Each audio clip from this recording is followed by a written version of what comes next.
Alors toutes les caméras, quel que soit le constructeur, ont la possibilité de gérer le rendu de vos images, à la fois en photo ou en vidéo. Il est possible que vous laissiez votre caméra, son logiciel interne, choisir pour vous comment gérer les couleurs, la netteté, le contraste, bref, tout ça c'est ce qui se passe quand vous prenez une photo en JPEG ou une vidéo au profil de couleur normal. Donc quand on me pose des fois la question, notamment sur Instagram, est-ce que mes photos sont retouchées?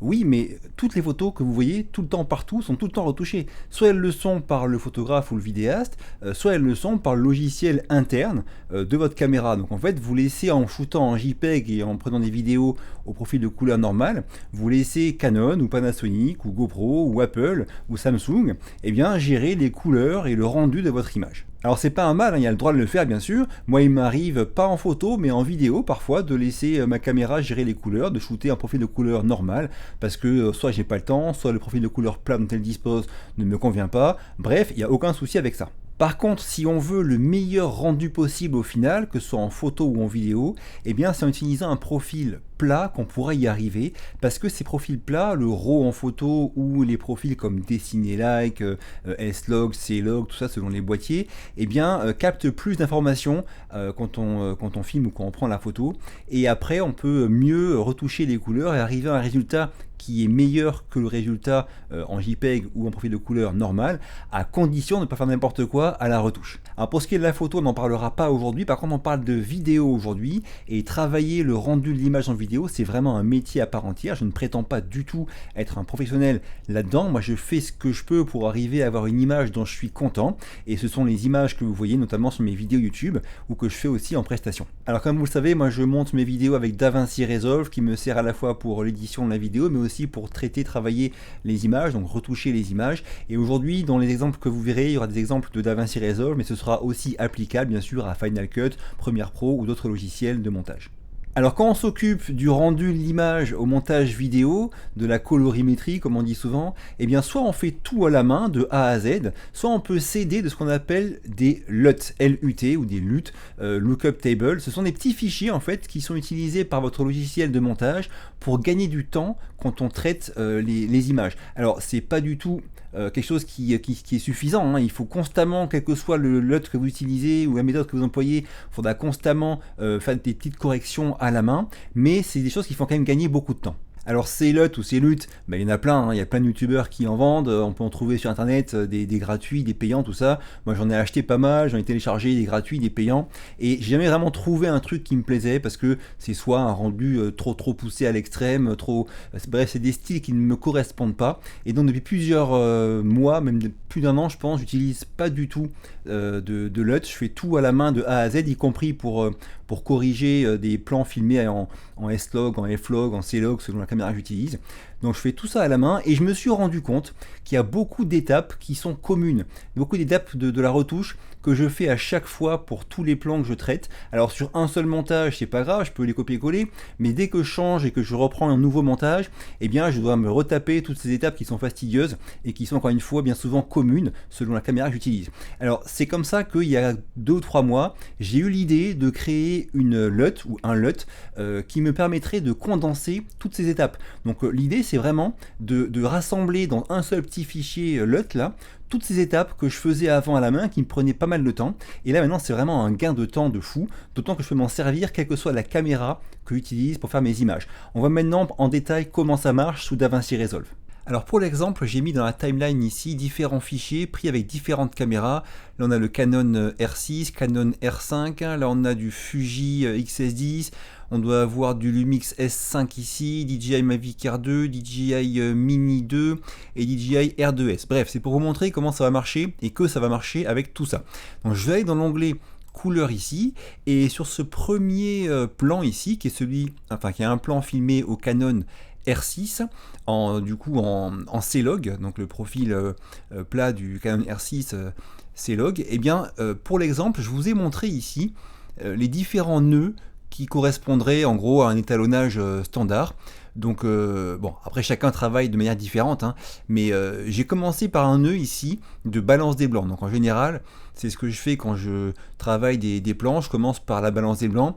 Il y a différents moyens de la travailler. Je vous montre juste celui qui est automatique sur DaVinci Resolve. Vous prenez un endroit où c'est blanc, vous allez prendre la pipette qui est ici, et hop, vous cliquez sur le blanc et il corrige l'image. Donc là, comme j'avais bien réglé la balance des blancs au tournage, il n'y a pas de modification, mais bon, c'est pour vous montrer que ça marche comme ça avec la pipette qui est ici. Alors il faut bien comprendre que les profils plats qu'on a en vidéo, qui sont le RAW pour du très plat, ou le log pour du un peu moins plat, ou dessiné like pour du encore moins plat, eh bien ce sont ce qu'on appelle des espaces colorimétriques différents. Et donc le but, ça va être de remettre ce plan-là dans l'espace colorimétrique qu'on appelle Rec 709, qui est ce qu'on utilise, et pour ça il y a différentes manières. Alors on peut soit utiliser l'outil de conversion d'espace colorimétrique de DaVinci Resolve, qui est ici là, ou alors on peut aussi bidouiller à la main. Ça marche bien hein, quand je suis sur un clip comme ça qui est en C-Log. Si je me mets sur les roulettes et que je vais faire monter les lumières hautes jusqu'à ce qu'elles commencent à saturer à droite, là, vous voyez, ça je veux pas qu'il y ait des pics qui apparaissent, je veux qu'on s'arrête à la limite. Voilà, de la même manière à gauche je vais baisser pour que ça arrive proche du 0, et là déjà si je fais en grand écran, vous voyez, on est déjà sur un truc qui est beaucoup plus réaliste que ce qu'on avait avant. Je vous montre avant, après. Déjà là ça pourrait convenir, alors il manque un peu de couleur, il manque un peu de trucs, mais bon, c'est quand même pas mal déjà. Alors la correction d'espace colorimétrique pour ramener ce plan là de log à Rec 709, elle peut se faire soit à la main, comme vous avez vu là de manière rapide, soit en utilisant des luttes. Alors il y a des luttes qu'on appelle des luttes correctives qui servent à corriger l'espace colorimétrique, donc c'est l'une des fonctions de ces luttes. Alors après, une fois qu'on a corrigé le plan soit à la main, soit avec un lutte, qu'on a un peu ajusté les lumières, la balance des blancs, et bien si on veut, on pourra encore lui donner un style. Donc travailler le style en mettant un petit peu plus de contraste ou machin, changer les zones de couleur, bref, on pourrait travailler le style de l'image après. Donc d'abord on s'occupe de corriger l'image et ensuite on s'occupe du style. Alors les luttes, il y a des luttes de correction et des luttes créatives. D'accord? Les luttes créatives servent uniquement à travailler ça. Donc moi je le fais à la main tout le temps, hein, mais il y a des luttes qui ne servent qu'à ça. Et les luttes de correction, les luttes correctives, servent à récupérer ça là, ici là. D'accord? Donc la balance des blancs, ça c'est à vous de le faire à la main à chaque fois, mais par contre la correction d'espace colorimétrique, eh bien on peut la faire soit à la main, soit avec une lutte. Donc tout ça pour vous dire que tout peut se faire à la main, mais ça peut être long, ça peut prendre du temps, et quand on a ça à faire pour plusieurs plans, pour plusieurs vidéos, c'est vraiment quelque chose qui prend beaucoup de temps, quoi. Et donc du coup je me suis rendu compte encore une fois que j'avais beaucoup d'étapes qui étaient communes, quels que soient les plans que je filme, et c'est le but de mon LUT que j'ai créé, c'est vraiment de me simplifier la tâche, de rendre cette partie-là beaucoup moins fastidieuse. Donc en fait mon LUT quelque part il serait un peu entre ici là, donc c'est vraiment un LUT, on va dire, correctif, d'accord, mais qui déborde un peu sur la partie style et la partie lumière là. Moi il me sert vraiment ici, donc il ne dispense pas de faire une bonne balance des blancs, quelques retouches de lumière selon les plans, tout ça. Si on veut on peut aussi travailler le style un petit peu, mais en tout cas en un clic il vous ramène une image qui est directement propre, exploitable, utilisable, et c'est vraiment ça qui m'intéresse. On voit maintenant comment ça marche. Alors pour commencer, dans DaVinci Resolve, vous avez un onglet LUT ici, là, dans lequel se trouvent tous les LUT qui sont déjà en stock, hein, parce que DaVinci Resolve en intègre déjà quand vous le téléchargez. Donc elles sont soit là, soit ici. Vous pouvez aller dans l'engrenage, là, dans gestion de la couleur, et ici vous avez aussi les LUT. Alors première étape, ça va être d'ouvrir le dossier de votre ordinateur dans lequel se trouvent les LUT. Donc vous voyez, on peut le faire comme ça ici, dans l'engrenage, là, ouvrir dossier LUT, ou alors en cliquant tout simplement sur un des LUT de l'onglet LUT ici, et affiché dans le Finder. Donc moi c'est sur Mac, hein, mais sur PC c'est pareil, ces LUT marchent sous Mac et sous PC, il n'y a aucun souci. Et là vous avez le dossier qui s'ouvre directement. Mon LUT que vous aurez téléchargé, vous le glissez dans ce dossier de LUT, voilà, et une fois que c'est fait, il faudra mettre à jour la banque de données des LUT, voilà, rafraîchir. Vous voyez ici on fait rafraîchir et ça va prendre en compte tous les nouveaux LUT que vous aurez mis dans le dossier des LUT. Une fois que c'est fait, on peut commencer à travailler nos plans et je vais vous montrer un petit peu ce que fait mon LUT. Voilà, donc là je pars d'un plan tourné au Canon R6 en C-Log, je vais prendre mon LUT, je le glisse directement dans le nœud et là voilà, j'arrive directement à ça. Donc je vous montre avec le LUT, sans le LUT. Voilà. Donc là, après, ça n'empêche pas, encore une fois, de travailler la balance des blancs, que ce soit dans un autre nœud avant ou maintenant dans celui-là, et de gérer un peu la lumière si vous le souhaitez. Par exemple, c'est un petit peu sombre pour moi. Moi, j'ai envie d'avoir une bonne lumière sur le fond, et puis des côtés de l'image un petit peu sombre, pour que ça force le regard à aller vers moi qui marche au fond. Donc voilà, si j'avais un truc comme ça, par exemple, là, hop, je mets play. Voilà, cette image, si je la mets en grand écran, voilà, là, au niveau correction, ben moi en ce qui me concerne, j'ai le style que j'aime bien, l'image elle est propre, ça me va très bien. Encore une fois, si vous le souhaitiez, vous pourriez faire un nouveau nœud en série et aller travailler un peu l'image avec, en modifiant un petit peu pour ajouter un peu de style, par exemple du orange dans les hautes lumières, un peu de bleu dans les basses lumières pour un style orange and teal. Enfin bref, ça c'est à vous de voir, hein, si vous voulez donner un style à l'image, c'est encore possible de le faire. Après avoir utilisé mon LUT. Mais bon, moi en ce qui me concerne, j'aime bien ce qui est assez réaliste. Je fais beaucoup de vidéos pour tout ce qui est tourisme, des yachts, tout ça. Donc il faut que ça fasse envie, mais que ça reste, on va dire, normal. Donc voilà, moi ça me suffit. Maintenant, je passe sur ce second plan, toujours au R6. Même tarif, je vais aller prendre mon LUT, je le glisse dedans. Et voilà, donc l'image, elle est directement corrigée et aussi travaillée un petit peu pour que ce soit propre. Donc là, c'est avec. Là, c'est 100. D'accord? C'est léger, hein, mais en tout cas, c'est largement. Enfin, moi, c'est vraiment ce que j'aime, quoi. C'est quelque chose qui est propre et c'est une belle image réaliste. Maintenant, on passe sur le Canon R5. Donc là, vu qu'il n'y avait aucune correction d'autre que le LUT sur celui d'avant, je peux faire directement un clic ici et voilà, j'ai corrigé directement mon clip au Canon R5. Et voilà. Après, libre à vous, si c'est un peu trop saturé, tout ça, eh bien d'aller jouer sur la saturation ici, ou même d'aller ici dans cet onglet-là pour baisser le gain c'est un peu comme l'opacité, hein, le gain du LUT, c'est possible aussi. Vous gardez vraiment la main sur l'image, mais vous gagnez beaucoup de temps avec ce LUT. Hop, celui-là, pareil, ça c'est tourné aussi au R5, pareil en C-Log, hop, bim, ça y est, c'est corrigé. Et ça c'est du Fuji X-S10 en F-Log, hop, ça y est, c'est corrigé. Et c'est vraiment, moi c'est vraiment un truc qui m'a fait gagner beaucoup de temps. Là je passe sur du Panasonic Lumix S5, donc du S-Log, et hop, ça y est, c'est corrigé. Voilà. Après, encore une fois, hein, vous gardez vraiment totalement la main, vous pouvez revenir sur les courbes, en ajouter un petit peu si vous le souhaitez, de contraste, de saturation, enfin, vous avez la main, mais au moins ça corrige directement votre fichier log en quelque chose qui est déjà beaucoup plus sympa. Là on passe sur du Mavic Air 2, hop, ça y est, c'est corrigé. Alors là par contre, vous voyez, c'était une scène particulière avec le soleil, donc au niveau lumière, je vais quand même aller jouer un petit peu, ça a trop cramé là, sur les hautes lumières, je vais baisser ça pour récupérer un peu ça, et j'ai trop d'ombre perdue là, donc je vais remonter aussi les ombres pour ne rien perdre, voilà. Donc encore une fois, hein, les retouches de lumière ou de balance des blancs, elles sont systématiques, hein, quelle que soit la méthode de travail, de LUT ou pas LUT, il faut forcément jeter un petit coup d'œil à ça, mais par contre là pour tout le reste, j'ai gagné beaucoup de temps, quoi. Là on passe sur du DJI Mini 2 en dessiné like.